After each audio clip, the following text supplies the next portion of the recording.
Tem estreia agora na Banda B, de segunda a sexta, no Jornal da Banda B, teremos a presença do jornalista Carlos Koba, que vai bater um papo aqui com a gente todos os dias sobre os bastidores da política, com um olhar paranaense, o nosso olhar, o nosso quintal, os furos que a gente chama assim, as novidades, aquilo que só ele sabe.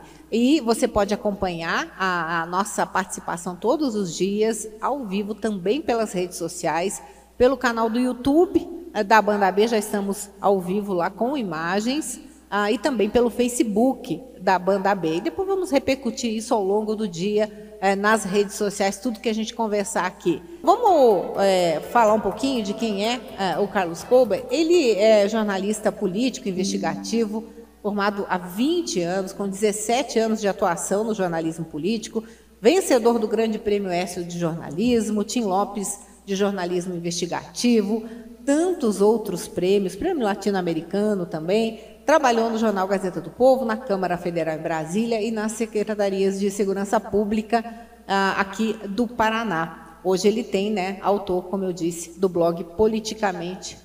Bem-vindo, então, ao Jornal da Banda B, Carlos. Bom dia, Carlos, tudo bem? Bom dia, Denise, bom dia, Paulo Sérgio, bom dia a todos os ouvintes da Rádio Banda B. Primeiro, falar da felicidade de estar conversando com vocês, ter a oportunidade de falar um pouco de política na Banda B. Como você falou, de segunda a sexta, é um grande prazer. Vamos começar já, então, falando do que está acontecendo nesse momento. Vamos começar por Brasília, com o nosso olhar aqui. Carlos, o que vem pela frente com relação a Mauro Cid, né? A repercussão, inclusive, dentro do bolsonarismo, a prisão, ele está detido ali e parece que, tudo indica, não vai incriminar o presidente, o ex-presidente Bolsonaro de forma alguma, né? Olha, Denise, eu conversei esse fim de semana com algumas fontes aí ligadas ao Bolsonaro, ao bolsonarismo, com alguns deputados federais, e eles me disseram o seguinte, que a operação pegou eles de surpresa, tá? A operação, para quem ainda não viu, que ainda não acompanhou, apura a falsificação do cartão de vacina da Covid-19, tanto do ex-presidente Jair Bolsonaro, quanto de familiares dele e assessores. E por que eles disseram que essa operação pegou de surpresa, essa operação da Polícia Federal? Eles esperavam, e o Bolsonaro responde aí algumas ações, principalmente do TSE, mas não esperavam essa operação em relação ao cartão de vacina, até por ela ter acontecido essa operação no fim do ano passado, então eles não esperavam essa operação, pegou muita gente de surpresa. E qual que é hoje o maior receio deles? Né? O celular do ex-presidente Jair Bolsonaro. Né? Hoje a gente faz tudo pelo celular, tudo fica armazenado, tudo fica guardado e a Polícia Federal tem plenas condições e equipamentos para recuperar, mesmo se apagado, todas as mensagens, vídeos, as informações do celular.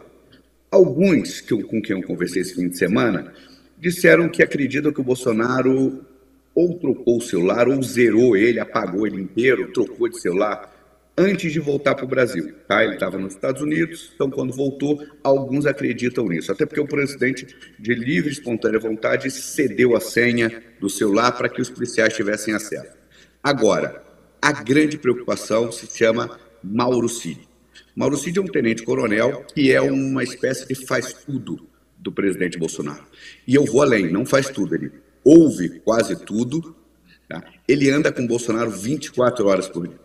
E ele está preso. Então, é uma preocupação bolsonarista de ele, ficando muito preso, começar a dar indício de querer falar o que sabe. Tá? Nesse fim de semana, o pai do Mauro Cid, que também é coronel do Exército, serviu com o Bolsonaro no Exército, já mandou recados para o núcleo duro ali do Bolsonaro, dizendo que o filho dele não vai ficar sozinho. Ou seja, ele não pode ser abandonado, tá? Porque senão ele pode sim falar com as autoridades e contar o que sabe, viu há pelo menos 4 anos no governo do ex-presidente Bolsonaro.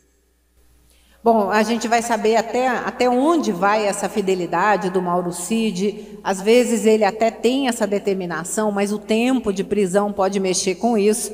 E tem também a pressão da família, né?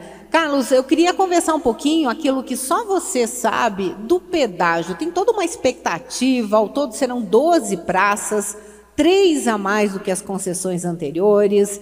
Sei que o Requião, por exemplo, já andou falando aí que no final da história o Paraná vai se dar mal, pagando mais caro. O que a gente sabe até agora? Está todo mundo preocupado aí com relação ao pedágio.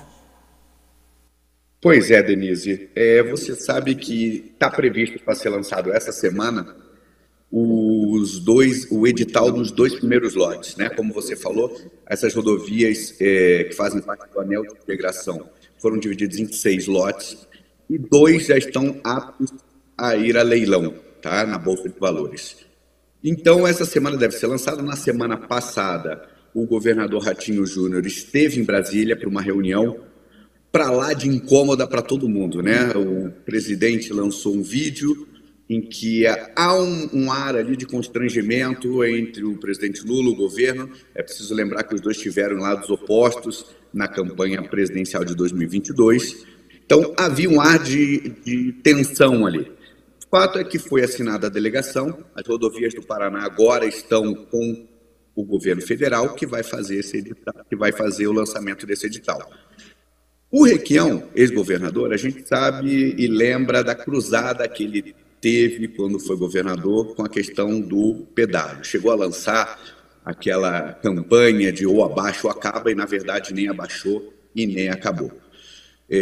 Então, na semana passada, o Requião foi às redes sociais e relembrou o presidente Lula de uma promessa eleitoral que o Lula fez aqui, direcionado ao público, ao povo do Paraná, que o pedágio aqui ia ser de R$5. É o chamado pedágio de manutenção. Tá? Isso foi o que o Lula falou na campanha presidencial. Isso vai acontecer, Denise? Não. Não tem como um pedágio de R$5 na atual modelagem que o governo federal tem trabalhado com o governo do Paraná. Então, o que a gente deve ver é um pedágio com uma redução da tarifa, do que vinha sendo praticado, mas muito longe dos R$5. O PT do Paraná e o governo Lula não estão falando a mesma língua. Isso não é só na questão do pedágio.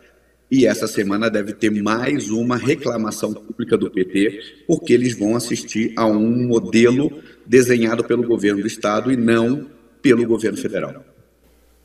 A confusão está armada. Eu acho que a gente ainda vai ter muito pano para manga. Inclusive, o presidente Lula falou agora, neste final de semana, que quando um político promete, ele tem que cumprir. E aí, presidente Lula, como é que fica com relação ao pedágio aqui? Bom, todo dia a gente vai estar aqui conversando, Carlos, e daqui a pouco vamos repercutir também a sua participação aqui no Jornal da Banda B nas redes sociais. Por enquanto, obrigada e bom dia. Denise, dá tempo só de uma exclusivinha aqui que ainda não saiu em lugar nenhum. Vai. Bem rapidinho. O ex-deputado federal Fernando Francischini, delegado Francischini, que foi cassado pelo TSE, está de volta ao jogo, tá? Ele já está se movimentando e ele deve ser candidato a deputado federal na eleição de 2026. Deputado federal de volta ao jogo, Fernando Francischini, exclusivo aqui do Carlos Cobba. Todo dia vai ter exclusivo para a gente aqui. Obrigada, Carlos. Tchau, Denise. Muito obrigado. Um abraço a todos, Paulo e todos os ouvintes da Rádio Banda B.